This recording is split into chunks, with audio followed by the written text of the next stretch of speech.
আসসালামু আলাইকুম বন্ধুরা, সবাই কেমন আছেন? আশা করছি সবাই খুব ভালো আছেন।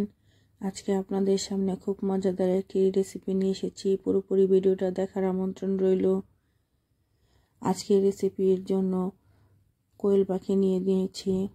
একটু কুসুম গরম পানি করে কোয়েল পাখির কাটা গোস্তগুলো কুসুম গরম পানি দিয়ে ধুয়ে নিলাম খুব ভালো করে। কুসুম গরম পানি দিয়ে গোস্তগুলো ভালো করে ধুয়ে নিলে কোয়েল পাখির গায়ে একটা আষ্টে গন্ধ হয়, ওইটা থাকে না। নিয়ে নিলাম কড়াইতে পরিমাণ মতো তেল,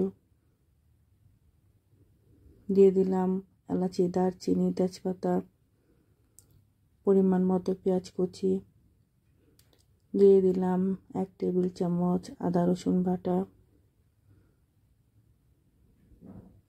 এখন একত্রে সবগুলো উপকরণ খুব ভালো করে কষিয়ে নিব। খুব ভালো করে ভাজা ভাজা করে কষিয়ে নিতে হবে, যেন আদা রসুনের কাঁচা গন্ধটা না থাকে। এ পর্যায়ে দিয়ে দিলাম পরিমাণ মতো পানি, দিয়ে দিলাম 1/2 চামচ লবণ, 1/2 চামচ হলুদের গুঁড়ো, 1 চামচ মরিচের গুঁড়ো, 1/2 চামচ ধনিয়ার গুঁড়ো, 1/2 চামচ জিরার গুঁড়ো, 1/2 চামচ গরম মশলার গুঁড়ো। দিয়ে দিলাম খুব ভালো করে ধুয়ে রাখা কোয়েল পাখির গোস্তগুলো। এখন খুব ভালো করে কষিয়ে নিতে হবে। চুলার আঁচটা মৃদু করে রাখবো। মৃদু করে গোস্তটা খুব ভালো করে কষিয়ে নিতে হবে।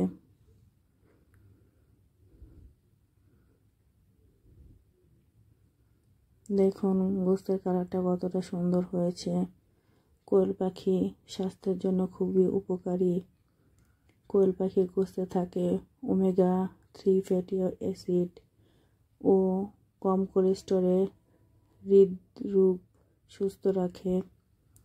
এটি রক্তচাপ নিয়ন্ত্রণ রাখে, হৃদরোগের ঝুঁকি কমায়।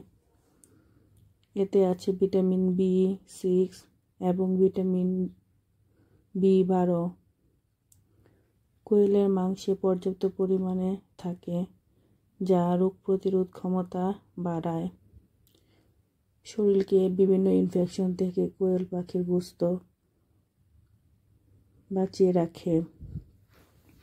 তাই আমাদের প্রত্যেকেরই কোয়েল পাখির গোস্ত খাওয়া খুবই প্রয়োজন। এদিকে খুব ভালো করে গোস্তটা কষানো হয়ে গেছে।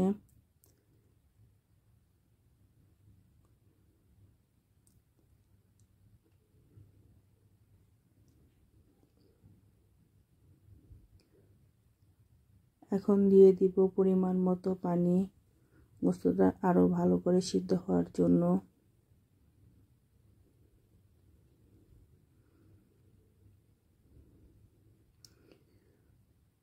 এখন খুব ভালো করে রান্না করে নিব।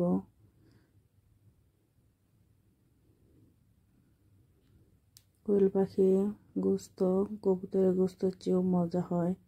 দিয়ে দিলাম অল্প পরিমাণে চিনি।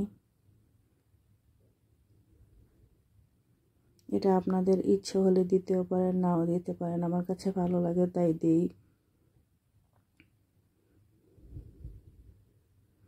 দেখুন তৈরি হয়ে গেল সুস্বাদু কোয়েল পাখি। এই পদ্ধতিতে কোয়েল পাখির গোস্ত রান্না করে দেখবেন, আপনাদেরও অসম্ভব মজা লাগবে।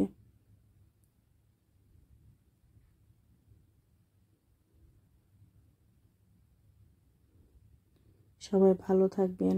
আল্লাহ হাফেজ।